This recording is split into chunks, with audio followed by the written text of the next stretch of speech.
నమస్కారం ఘంటారావానికి స్వాగతం. ముందుగా ప్రధాన అంశాలు. అమరావతి చరిత్రలో మరో కీలక ఘట్టం. పాలనా నగరి నిర్మాణానికి జైట్లీ శంకుస్థాపన.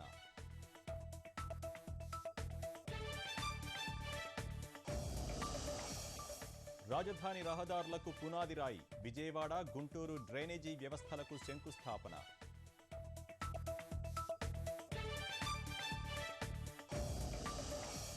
ప్రత్యేక హోదా ఉన్న రాష్ట్రాల మాదిరిగానే ఏపీకి నిధులు. పోలవరం ప్రాజెక్టును వేగంగా పూర్తి చేస్తామన్న జైట్లీ.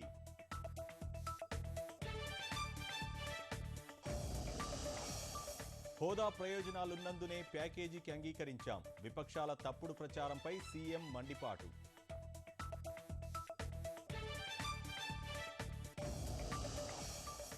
ఆంధ్రప్రదేశ్కు అన్ని విధాలా కేంద్ర సాయం. చట్టంలో లేనివి కూడా అమలు చేస్తామన్న వెంకయ్య.